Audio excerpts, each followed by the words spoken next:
Okay, so this is a storytelling video. So the way we start is just go up to the top of your kind of picture box, and we draw a line across and a line down, and then you've got quarters. 1, 2, 3, 4. Just like I have over here. 1, 2, 3, 4. And in the first box, you put the characters. Now, you don't really have to write the word characters, but you just have to know that this is the box for the characters.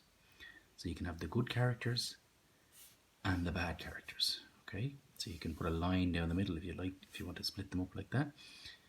And you draw a picture, and you can add little words, like I've written in 3 pigs here, but you can add little words like mean or nasty or, lovely and kind, whatever describes the goodies or the baddies, whatever.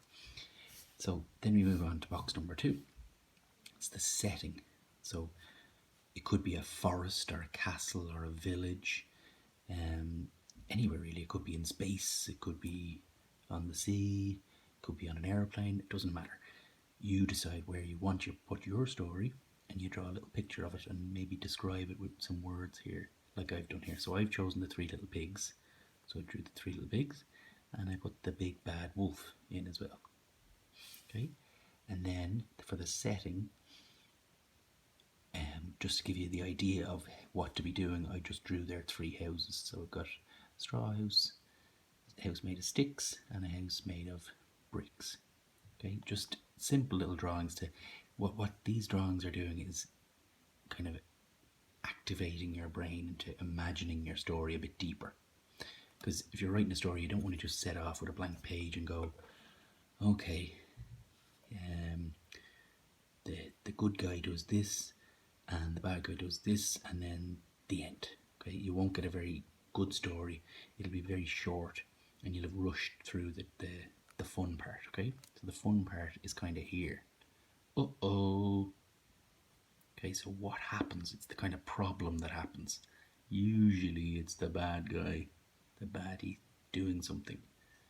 Okay, so what happens? And I've just drawn, well, the straw house has collapsed or been blown down. The stick house has been blown down, and they're all in here worried and panicking. Okay, so that's just a little picture. You can decide what your story is going to be about, and you can just draw a little picture to do with that. And then the last scene is the phew, everything's okay. And in this story, in the 3 little pigs, it's when the big bad wolf tries to climb down the chimney, but actually they've got a big boiling pot down below them, don't they? Underneath him. So he falls into that, and they're all celebrating because they're safe beside it. Okay, so that's the story of the 3 little pigs drawn out in the boxes.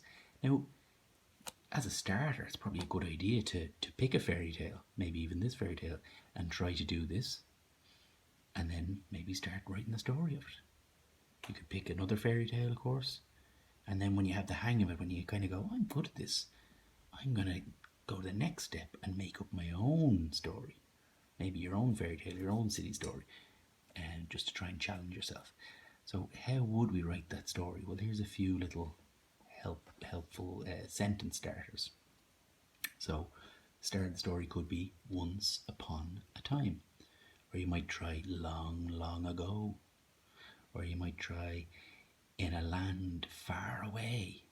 So those kind of things, and they immediately, if you're reading that story to your little brother or sister and they go, oh, in a land far away, their imagination starts running wild, and they go, oh, what's going to go on in this land far away?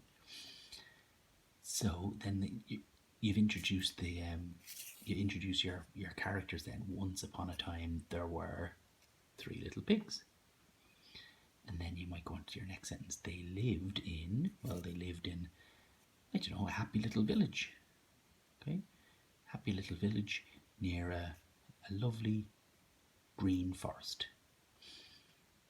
And then here's where we introduce the bad guy, the baddie. But there was dun dun dun. So these 3 dots are kind of dun dun dun. What's going to happen next? But there was a big bad wolf. wolf living in the forest, something like that. Okay, and those are the three sentences I've given you, but you can make up your own. The next ones here are kind of just putting your story into order. So before you write your story, put it into order in your head. Maybe tell somebody, tell your mommy, tell your daddy, what are you going to write? Which thing comes first? Okay, and so then when you're starting your sentence, you go first with a comma.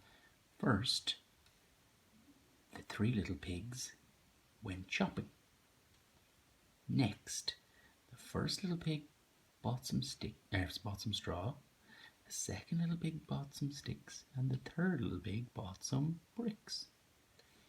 Then they went home to build their houses. After that, or after a while, the big bad wolf came along. Okay?